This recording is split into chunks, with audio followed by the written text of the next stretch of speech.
behalf of Georgian Alumni Association and Department of Microbiology, King George Medical University, Lucknow. We are organizing a series of guest lectures, and first guest lecture on viral hepatitis will be delivered by Dr. Ekta Gupta. I heartily welcome our Honorable Vice Chancellor, Sir, Lieutenant General Bipin Puri, Dean Academic Faculty of Medicine, Dr. Uma Singh Ma'am, Dean Faculty of Dental Sciences, Dr. R.K. Singh, International President of Georgian Alumni Association, Dr. S.D. Pandey, Sir, National President, Georgian Alumni Association, Dr. A.M. Kar, Sir, other members of the Alumni Association of the Georgian Alumni Association, all faculty members of KGMU family, respected seniors who joined this program from outside campus and from inside campus, and dear students. And this presentation will be chaired by Dr. Amita Jain, Professor and Head, Department of Microbiology, and Dr. Shruti Radera, who recently joined the department as Assistant Professor. First of all, I invite Dr. P.K. Sharma, sir. He will say a few words as on behalf of as a General Secretary of the Association. So please, P.K. Sharma, sir. Welcome. Welcome you all, sir. Thank you, Dr. Sachan. Good afternoon, everybody. On behalf of Georgian Alumni Association and as Secretary of the Alumni Association, I welcome you all for a lecture on laboratory diagnosis of viral hepatitis by Dr. Ekta Gupta, Head Department of Clinical Virology, Institute of Liver and Biliary Sciences, New Delhi. I am sure that this series of lectures arranged by Dr. Amita Jain from the Department of Microbiology department, we will be benefited and we will be enriched academically by the talk of Dr. Ekta Gupta. Dr. Ekta Gupta is a Georgian and she did her MD Microbiology in the year 1998. With these few words, I welcome Dr. Gupta, and I also welcome our Vice Chancellor for taking part in this and showing the answer. Thank you very much. Sir, now I would invite our Vice Chancellor, Lieutenant General Bipin Puri, sir, to shower his blessings on us and welcome all the people who have joined it. Sir, just few words from you, sir. Yeah, so thank you, Professor Amita Jain, members of the Georgian Association, the deans of KGMU, heads, faculty, microbiology, medical gastroenterology, residents, students, distinguished guests who have joined on this online platform, ladies and gentlemen. It is with great pleasure that I am here on this platform trying to associate with you all, trying to join up with you all, trying to be a part of this very fascinating series of lectures which this Georgian Alumni Association has initiated. I think it's a marvelous academic journey that we have now taken on, and I congratulate the lead departments, microbiology, the microbiology department, and in this case even gastroenterology for that matter, and very fascinated to see this very important topic of laboratory diagnosis of viral hepatitis with special focus on National Viral Hepatitis Control Program in India, which is indeed very, very contemporary, so important. And it's even more pleasurable to see that the first speaker, the guest speaker, is another Georgian, a Georgian who has become a huge name today, nationally and internationally, Dr. Ekta Gupta, who is now currently the professor and head department clinical virology and nodal officer of the WHO Collaborative Center on Viral Hepatitis at the ILBS-WHO-GOVT. So we are very, very proud, Dr. Ekta, for having you with us this afternoon for joining us and for you to take this on as the first lectures in the lecture series that the Department of Microbiology has started. So let me just say a few words. I don't want to take away what Professor Ekta Gupta is going to tell us. Let me just touch upon some of these aspects of the topic for today's lecture.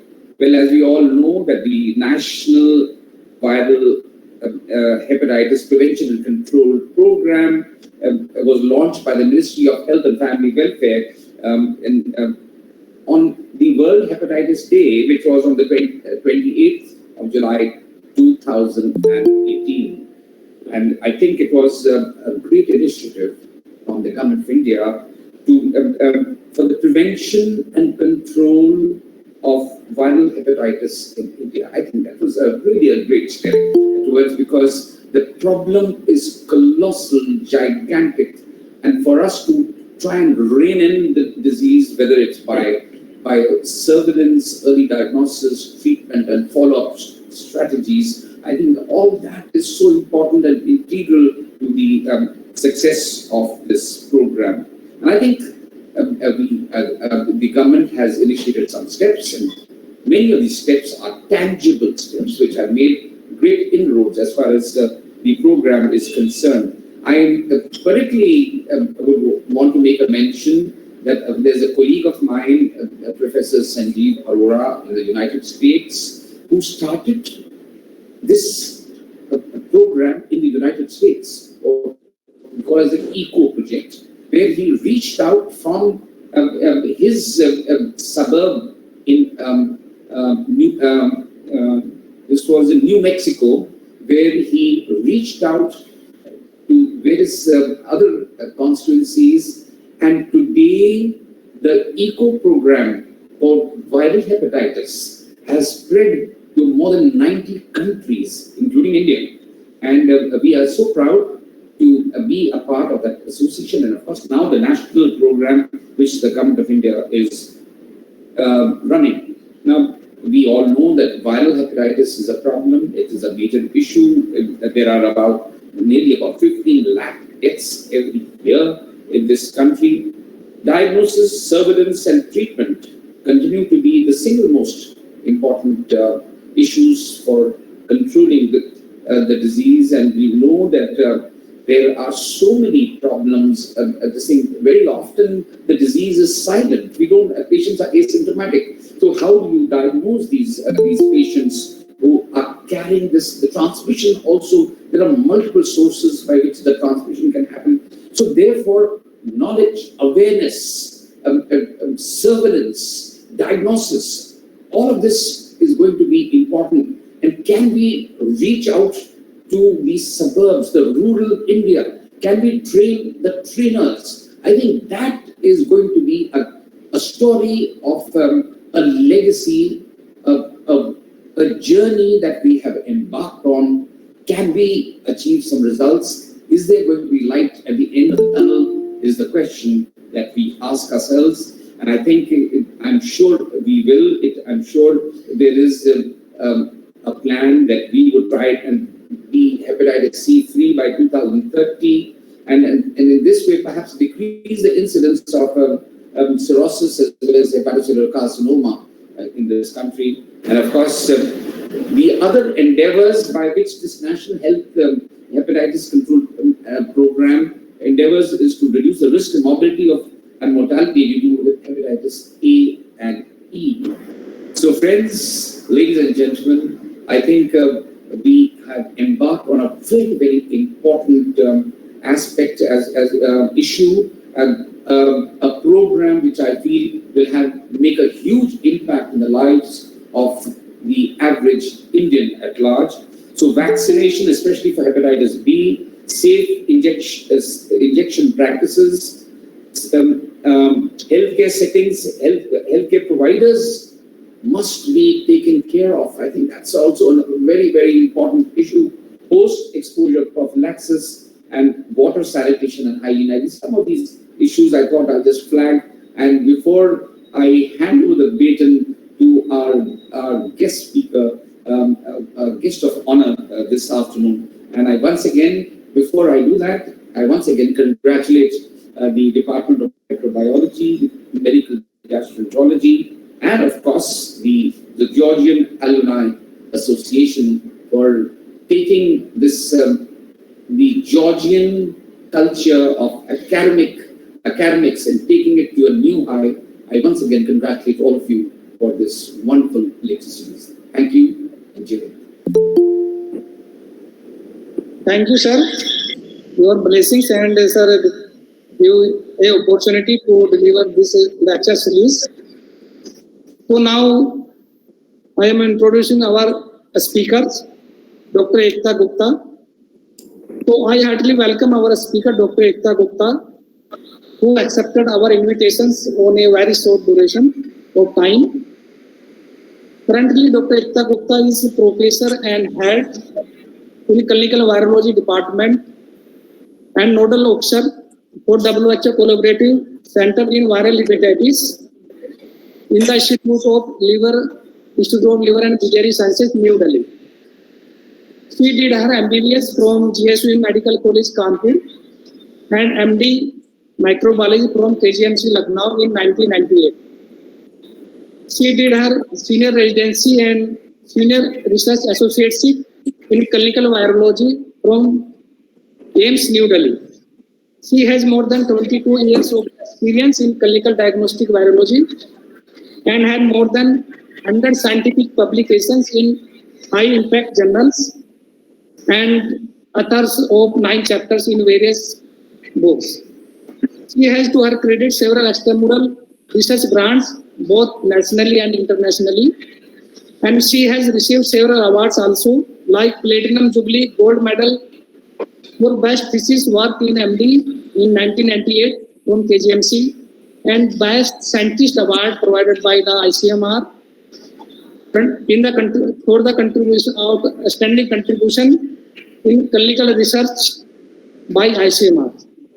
She also awarded Mr. Satish Chandra Talwar Memorial Award for the best published research papers by the Delhi chapter of IAMM. She is also now in charge of the COVID testing laboratory from Delhi state governments. So now I hand over the mic or the platform to our chairperson, Dr. Amita Jain, ma'am. Please, ma'am, carry forward the program. Thank you, Dr. Rajkumar. At the outset, I thank Vice Chancellor, sir, to join us and to join this group and bless us and encourage us. I think now it's the time to hand over the mic to Dr. Ekta, and it's my proud privilege to welcome you, Dr. Ekta. It's a very proud day for me. Actually, it's very nice to see when your students kind of start overshadowing you. So thank you for being so acclaimed. You have really earned a very good name in the field of hepatology. So we all are very proud of you, and it's definitely a very, very proud moment for us. So our Vice Chancellor has already kind of emphasized on the topic you are going to cover. So without any further delay, I hand over this to you. So over to Ekta. Very good afternoon, ma'am, Vice Chancellor, sir, Dr. Amita Jain, ma'am, and all the seniors and my friends.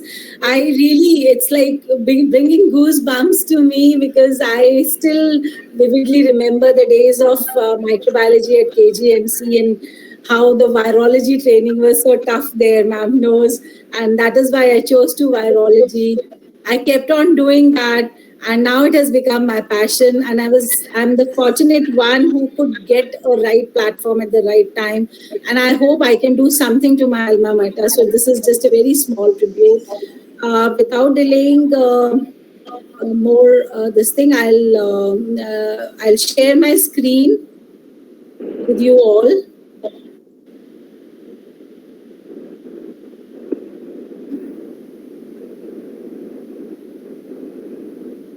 I hope it is clear.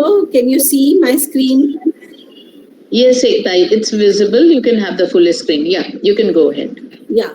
So with your permission, I really thank ma'am for giving this opportunity. I'm really thankful, and to everyone and Dr. Kumar for connecting to me and making me connect to my larger and wider family. So I bring to you all greetings from this Institute of Liver and Biliary Sciences. It's a 13-year-old institute, and I joined it from the very beginning, established the department, and bring it to such a platform that we could contribute something for the nation in the form of National Viral Hepatitis Program. And I head the department, and I am also the in charge of the WHO-CC as well as the state Delhi National Viral Hepatitis Control Program. So just I'll be very short because I know most of us are not hepatologists or into the field of viral hepatitis. The attention of the world came when we started seeing that it is not tuberculosis, HIV or malaria, but the deaths because of hepatitis B and C were rising. And that is why the global health strategy started moving towards, working towards hepatitis B and C. And this was the goal as a WHO CC we were given, that please the infections have to come down by 65% and new cases by 90%. So what was lacking? So as a WHO collaborative center and as in charge of it in the year 2013 only, we were India's first WHO collaborative center on viral hepatitis in the year 2012. And we were given this task that find out. So we contributed, helped the WHO in their study and analysis what was happening. You can see, and as Vice Chancellor sir has also said, so many, more than 200. Ekta, just somebody else has started presenting. Pratima Tripathi, please stop presenting your screen.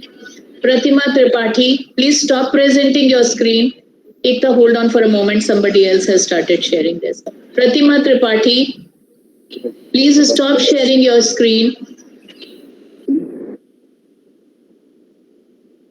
Yeah, Ekta, you have to start sharing your screen again. Sorry for the disruption. Okay. I would request all the audience to keep your mics in the mute stage till Dr. Ekta finishes. Please do not share your screens till she finishes. Please, thank you. Ekta, reshare your screen, please. Thank you. Yes, I'll do.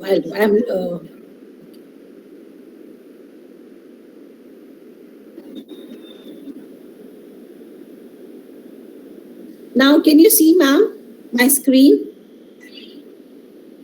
Yes, we can see it. Now you have to go to the slide you were on. Thank you. Again. So you have done that.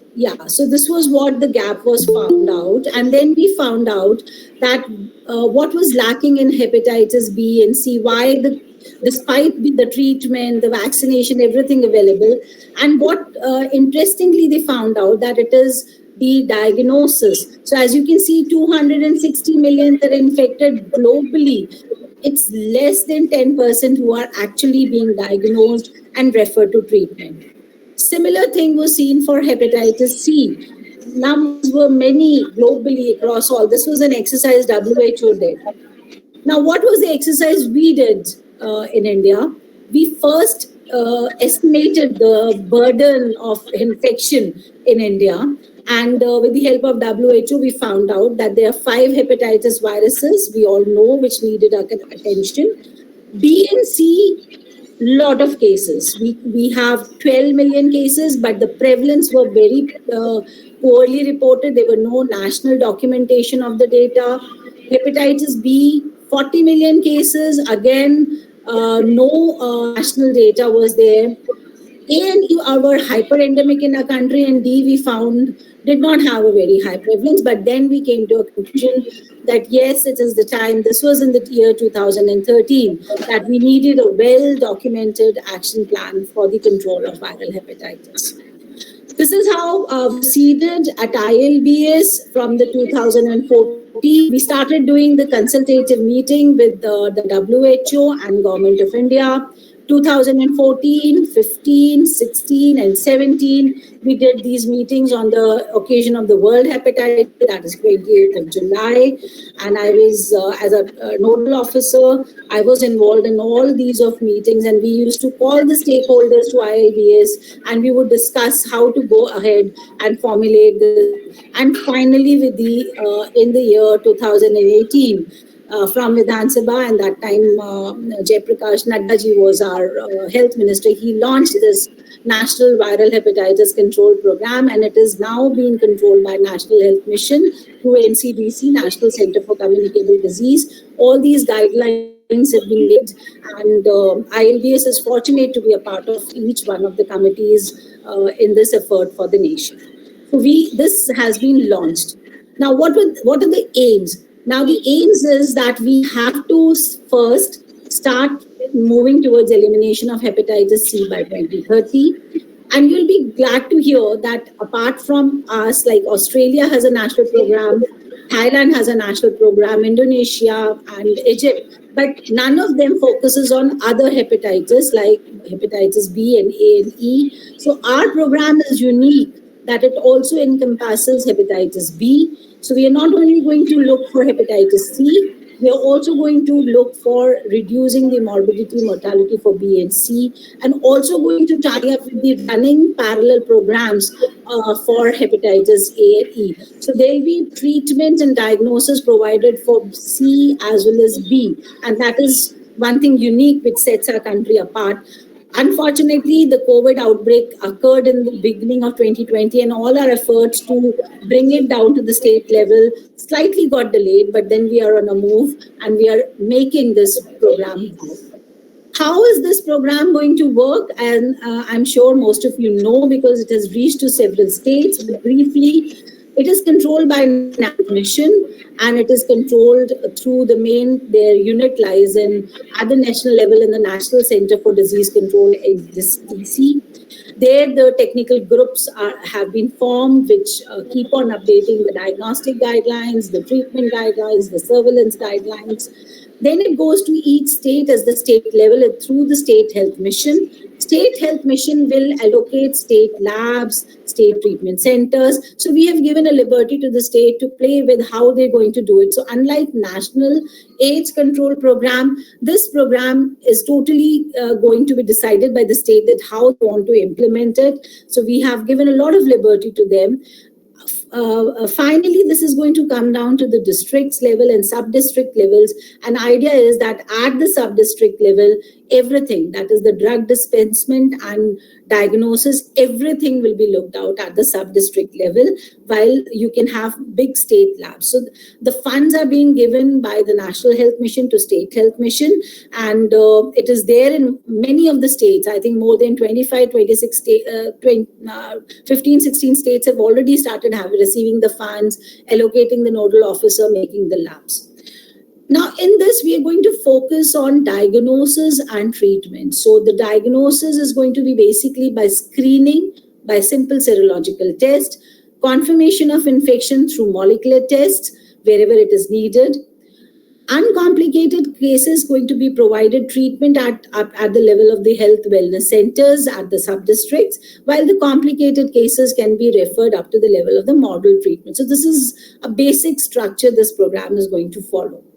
Now, what are the challenges we are anticipating, and what the role of microbiology and molecular biology labs is very, very important, because we also did a trial run in the Delhi state and we found that the largest drop occurs when you do a serological screening and then you send the patient for a molecular test for an active infection so that he is put on treatment. So this is the largest drop, and you really require a lot of active microbiology labs who can perform these PCRs, who can immediately give the result in the same day so that you don't lose the patient, and the treatment, at least the basic drugs can be handed over and investigations can be done. So that is why very good that KGMU has taken this initiative, because we want the microbiologists and who can do PCRs should come up and should contact their state health mission and should be connected to this. So we really require timely result communication of the viral loads so that the treatment initiation and management can be immediately initiated. These are the few current methodologies, and all of us know what we are going to use. Mostly the rapid diagnostic tests are going to be our forefront because that can be made easily available at the sub-district levels. These are the card tests. However, those labs which can afford ELISAs or chemiluminescence assays, so they can have their own instruments. Only thing is that reagents and consumables can be procured from their state health mission. Same, the molecular test, you can have your own instruments available. The reagents and consumables can be provided, or you can have a partner with a private lab, so the reimbursement can be. So this is a very flexible kind of a program.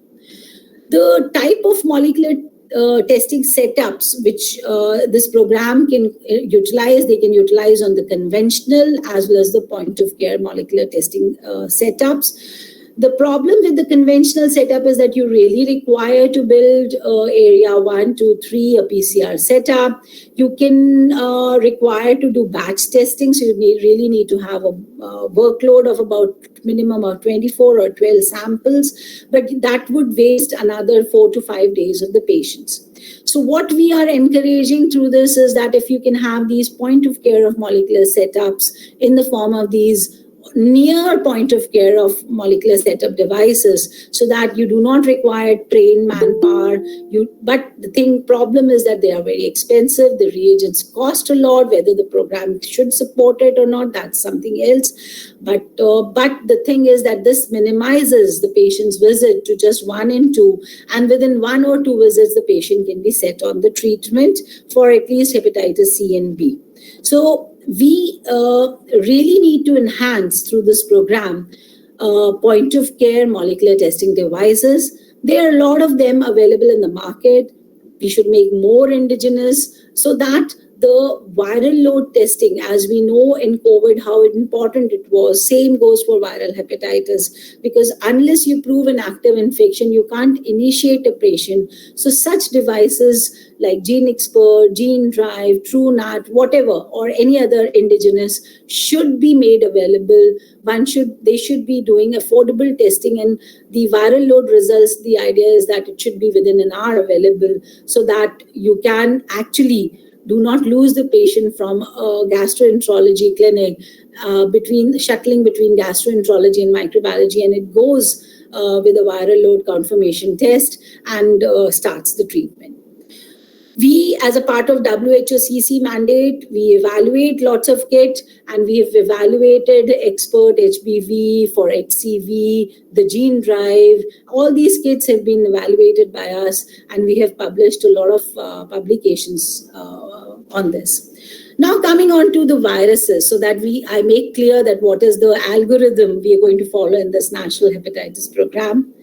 Hepatitis B virus, nothing new to tell. It is a very simple, it's a DNA virus. It is partially double stranded DNA because one half is incomplete. The important structural proteins are surface antigen, to which the antibodies are formed. Core antigen does not appear in the blood. There is an antibody in the form of IgM and IgG, so we do total anti-HBC, and then there is E antigen and anti-HBe, and then in the form of nucleic acid testing, we have HBV DNA. You can do qualitative or quantitative, but unfortunately not many qualitative kits are available, and they have lower limit of detection, slightly high. So, but still you can use any qualitative or quantitative, no need to go ahead and do a quantitative HBV DNA. But for treatment initiation, sometimes you require the viral load.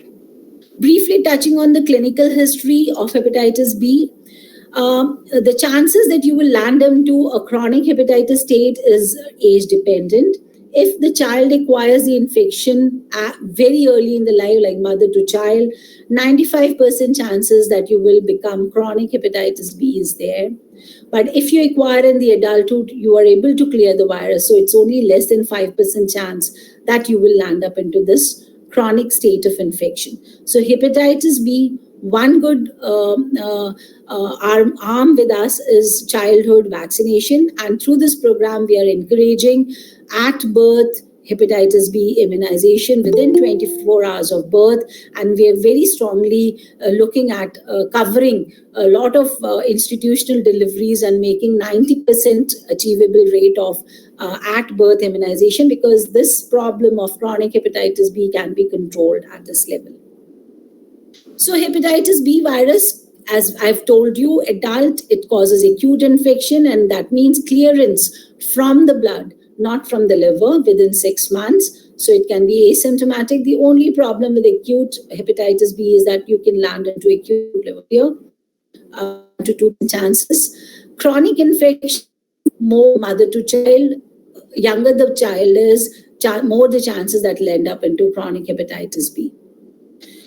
So the diagnostic markers of chronic hepatitis B depends on the stage. So the earlier we used to name it as immune tolerant, reactive, but now it is, we no longer call it tolerant and reactive. We go by the inflammation of the liver. So if your liver is not showing inflammation, it is just infection. If your ALT is flared up, means inflammation of the liver, we call it hepatitis. So as the virus enters in the very early age, you can see 10 to 15 years, the body just tolerates. So you will have very high DNA, high HBsAg, but your liver will be normal. It's just tolerating. So you do not require treatment in these early childhood. So we do not treat less than 18 years. You have the other guidelines to come up for that, unless or until the patient has got some other problem. Usually after 20 years, when the body's immune system starts clearing the virus from the body, the flare in the form of disturbed ALT or liver function clearance or damage to the hepatic cells comes. And this is the time when you will have abnormal ALT, but virological markers will vary. HBsAg may fluctuate, DNA may fluctuate, but looking at abnormal ALT, I think this is the time you require treatment. Now, after a stage when a person lands into the inactive carrier, the immune control has taken place. The virus is stable. The virus is not seen in the periphery. The liver function becomes normal. The person lives his life 10, 20, 15, 20 years, and that becomes the stage of immune control or e-antigen negative infection. The flare can start any time. Maybe because of immune suppression, maybe because of other hepatitis insults.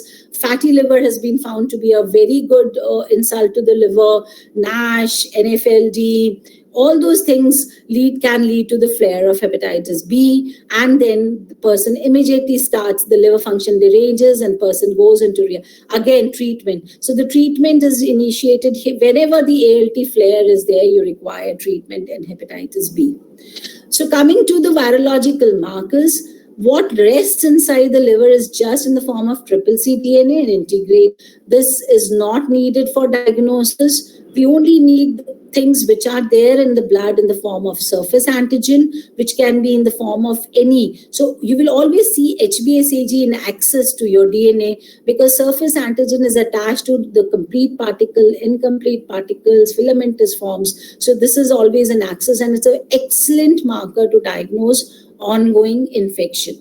Confirmation can be done by viral load because you do not treat empty filamentous particle. We would like to treat something where the DNA, because the antivirals are anti-DNA polymerase, so you really require to know the viral load. So HBsAg and viral load, that is HBV DNA, are two markers which National Hepatitis Control Program has taken so that it can. So this is the strategy which is there. We just test for HBsAg presence, positive, negative, proceed for DNA, and you just go on for treatment, not going into details of the diagnostics required.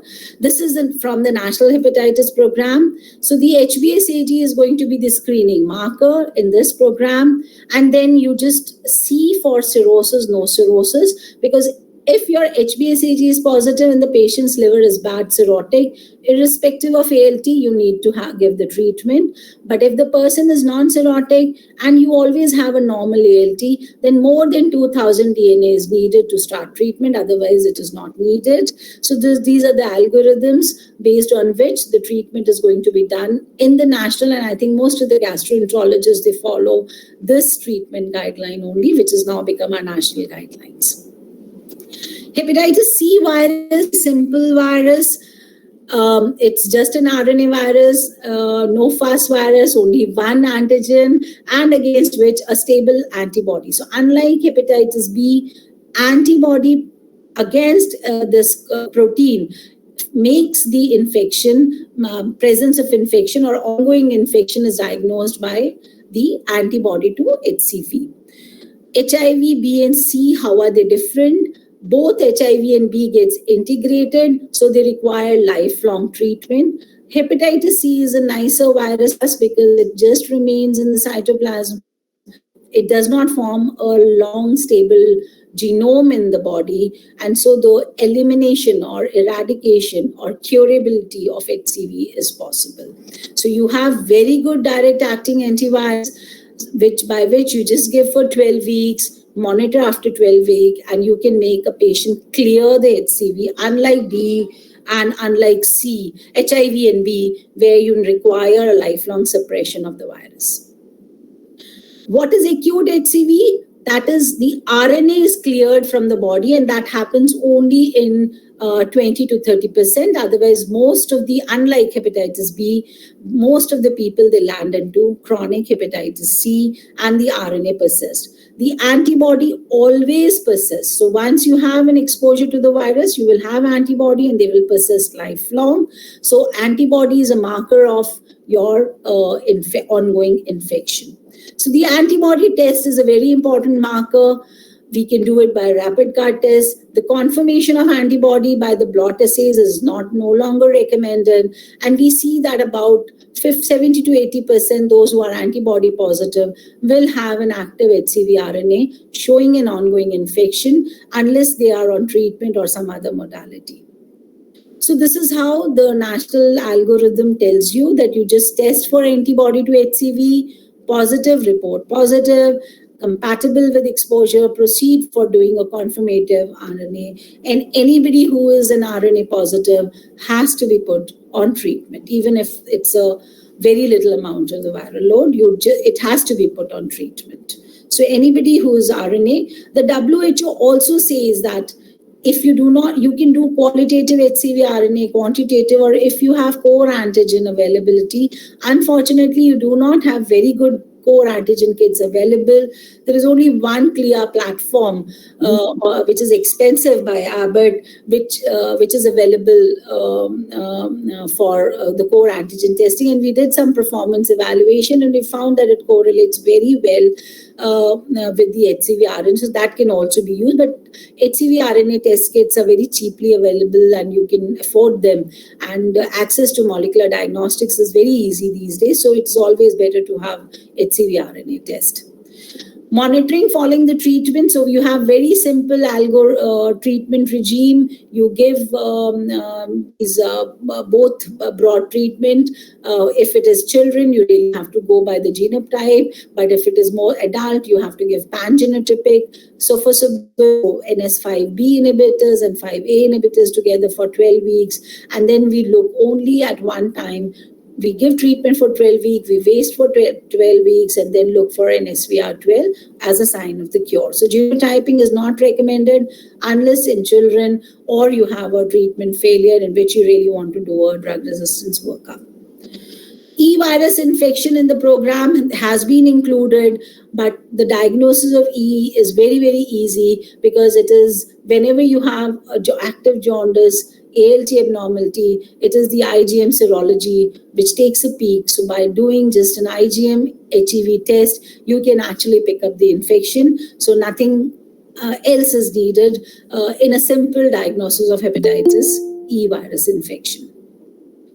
Hepatitis A virus infection is again very simple, same like E. So you have an acute jaundice, acute clinical illness.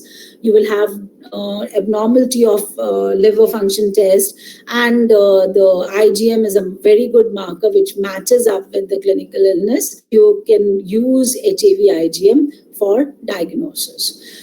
Hepatitis delta virus infection, unfortunately, is not seen. We also did a very good, huge study to find out whether you have this, and we did not find any positivity. We just found one person. So, hepatitis delta virus is not being included because of these reasons in this program. So, the program focuses only on hepatitis B, C, diagnosis of A and E, and treatment for B and C. So this is the testing algorithm which has been proposed in this program for a jaundice. So if a person is clinically symptomatic jaundice, you have to do even for A and E. You have to just do IgM for A and E, but for B and C, you have to do a couple of more markers. IgM to HBC is also included in case of person is acutely jaundiced, so that to rule out acute hepatitis B, while for anti-HCV, it is only the antibody testing for HCV which has been proposed. And these are the guidelines which are available at the National NCDC portal. In case the person is not jaundiced, so that we are looking for a chronic hepatitis B infection, then only B and C. So there is no jaundice, asymptomatic. You just are going to screen for a chronic infection in the form of HBsAg and anti-HCV. And as I told you, you have to look for the treatment candidature as per the guidelines I have told you. So this is about the National Hepatitis Program. How are we going to work it? Now, what work we did in the Delhi state, I'll just like to brief, because you really need to find cases. That is the most important thing, is to go and do an active surveillance, and then you have to link them to care. So we, in an exercise in 2019 with FIND and United funded project, we wanted to see that how decentralized testing and simplified HCV care can help HCV care in Delhi. And we connected to 5 big hospitals in Delhi, and there were 15 polyclinics, that is the district levels and sub-district levels. And we made nodal officers. We included the patient as they were coming in their footfall in these smaller sectors. All the blood which was collected was sent to ILBS. Same day the HCV RNA. So rather than making all labs available at all these peripheral sites, we decided just the network of hospitals and one centralized lab can do, because if we get about 24, 50, say 100 samples in a day, it's easy for us to perform and much more economical for us to perform a batch testing. And the result communication was done to them within the same day through email, and the patient were put on treatment here. So here the patients were coming, the blood was collected, it was sent here. Here the doctors were sitting with the treatment. So the patient had to just move to this place for a treatment, and then the follow-up was done and patients were put on treatment and the SVR, etc. was all achieved. This was an exercise we did as the project for Delhi State to decentralize testing. And this was the algorithm we followed, and we could see that treatment initiation just took 2.4 visits. So we could bring down the visits of the patient to a healthcare facility to only 2 visits for completing the HCV cure treatment. We screened about 37,000, 38,000 patients in this, and we found a prevalence in Delhi of 2%, and we could actually achieve a very good cure in about 95.9% with the available treatment under the program. And we demonstrated to our state that you do not have to make fancy labs everywhere at every sub-districts. You can just connect a centralized molecular lab. The process of sample collection and dispatch has to be clear, like the way we are working on the COVID, and report can be dispatched to them and connect, so that the access to these molecular tests can be enhanced. And we had shown a very good, so an overall rate of 96% was seen, and it was, and we targeted actually the journal patients who were not cirrhotic. Even in cirrhotic, we could see with compensated a 95% achievable cure with the drugs which are available under the program. And the retention of patient was maximum at the district hospital, not at the screening camp, because the patient trusts a hospital and the medical officer sitting there, and that is why they could complete the treatment here. So we also suggested that one-stop shop should be there, so that patient doesn't have to move from one facility to the other, and patient's journey should be looked upon, and we should try and do as much decentralized testing as much possible. So I summarize because I believe it's too much for viral hepatitis to go on with all of you. So that in order to meet the ambitious targets of 2030 to decrease mortality by 65% and new infection by 90%, Government of India has already launched this. Now the onus goes on to the viral hepatitis testing lab, the gastroenterology, and the state government to enhance these diagnostics and increase the uptake of testing in the general population. It's very easy and has been shown. We have given an example. There is a Punjab model, now a Delhi model, that one-stop shop works all, and decentralizing testing should be encouraged. So I thank you all for your attention, and I again bring greetings from the Institute of Liver and Biliary Sciences. Thank you. Thank you, Dr. Ekta. It's very, very nice to hear you. You have very nicely touched on the program, the objectives of the program. You have very nicely taught the diagnosis of both hepatitis B and C. At the same time, you have also touched on the operational research to show that sustained viral release of up to 96%, that's actually very, very applaudable, can be achieved using one-stop shop approach. So we were really overwhelmed, and we are very happy that, and I'm sure all my audience are benefited by your lecture today. I'm joined by my co-chair, Dr. Shruti Radera, with me. I think if we have some question, I would request the audience to raise their hands, and we will take them one by one. So if anybody has any questions, they can ask Dr. Ekta, and it will be a good discussion. I'm sure she'll be able. So Minu Chopra, you have raised a question. So please go ahead. Minu Chopra. Minu Chopra has one question. Good afternoon, ma'am, and first of all, thank you, Dr. Ekta. I mean, it was such a good presentation, and we have learned a lot from it. A very small question from my side. I mean, I'm a pathologist, and lots of pregnant females, when they come for screening and HBs positivity is there. So how to go about it in a pregnant patient, and when they are born, I mean, when the newborn child, I mean, is there. So do we need some tests also in those childs, or I mean, how to proceed with this HBsAg positive pregnant female? So hepatitis B, Chairman, ma'am, can I answer? Yes, sure. Go ahead, please. So hepatitis B in pregnancy is a separate, entity on its own. This national program is basically for general population, for adults. The children below 18 years and pregnant females are not a part of this.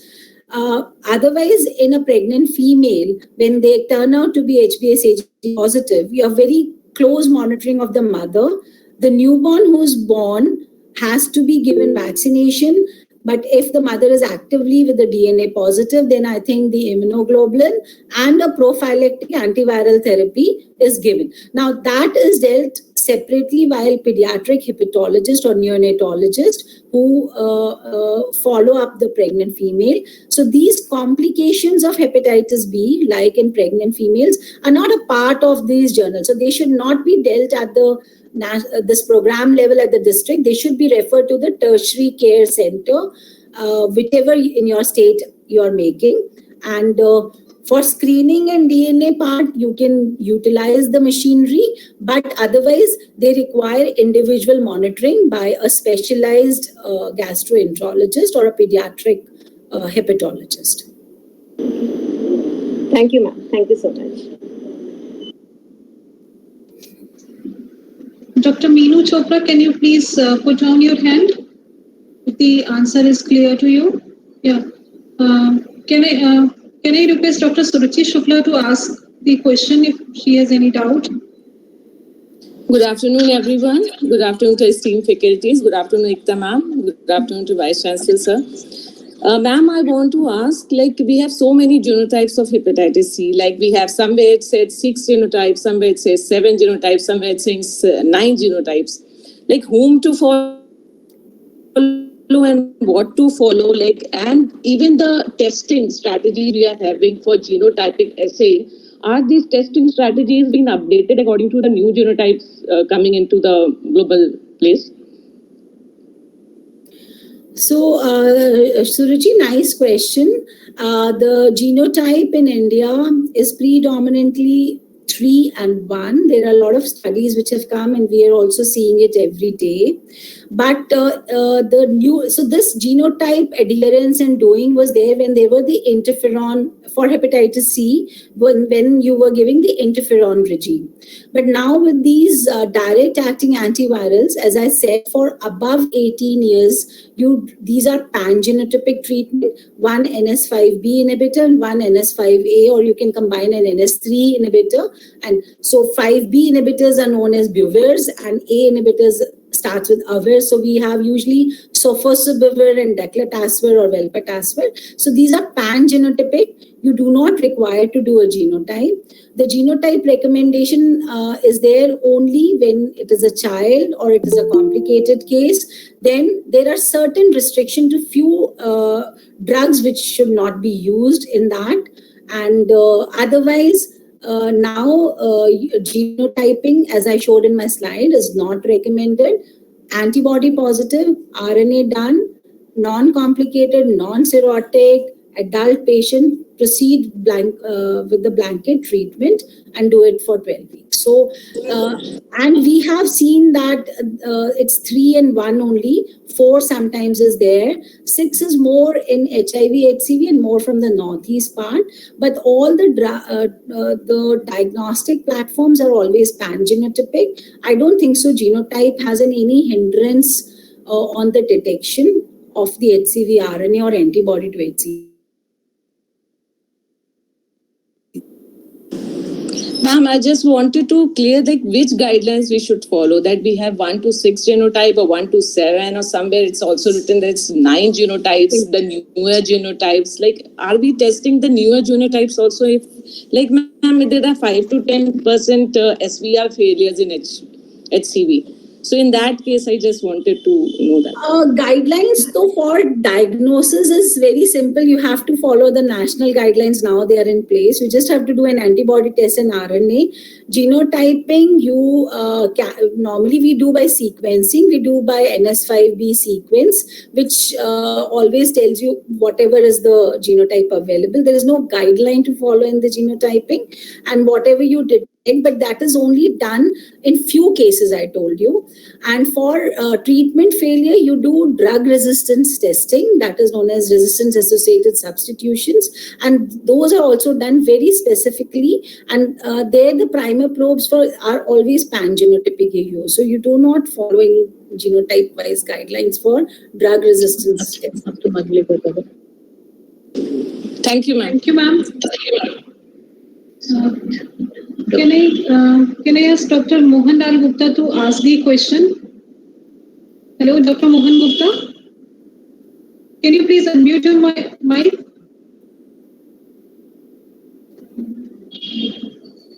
Okay, it seems he is not there.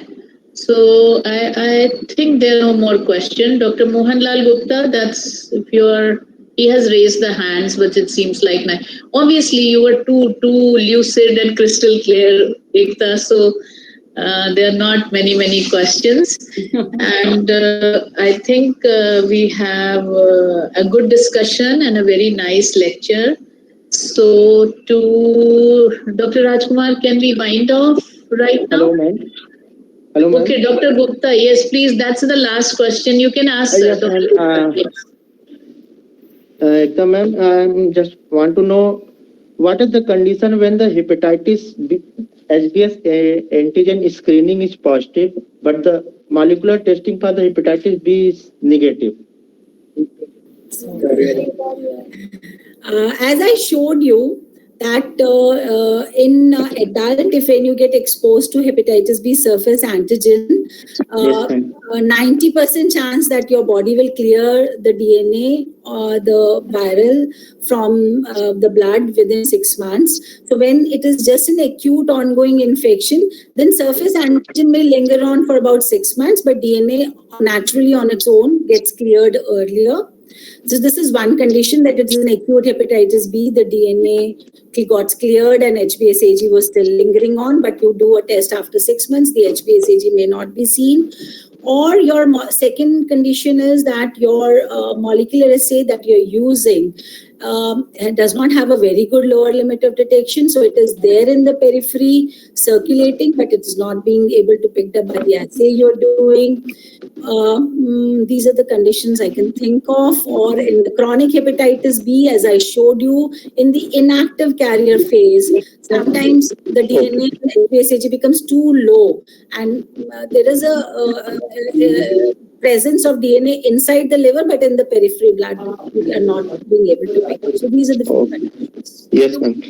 Okay, thank you, ma'am. Thanks for your kind lecture. Okay, thank you, Dr. Gupta, for very, very lucid presentation. We all appreciate your time and your efforts which has gone into this. So I think it's the time to wind up this lecture. Thank you. You all have been very, very great audience. And now hand it over to Dr. Rajkumar for winding it over. Thank you, Ekta. We are so proud of you. Yeah. Thank you, ma'am. And thank you, Ekta ma'am, for a wonderful lectures. And all participants, Vice Chancellor sir, who give us time to attend this lecture, sir. Thank you very much, sir. And all participants, I think all will be benefited to these lectures. So thanks a lot again. Our speaker, ma'am, HOD ma'am, under who this is possible to deliver these wonderful lectures. Thank you, ma'am, and all participants. Thanks a lot. Thank you for this opportunity. Okay, thank you, everyone. It's really wonderful to see so many alumni. I see Nidhi, Vijay, Lakshmi, and I also see the lot of faculty from BHU. Thank you for joining. Thank you, faculty from KGMU, for being part of it.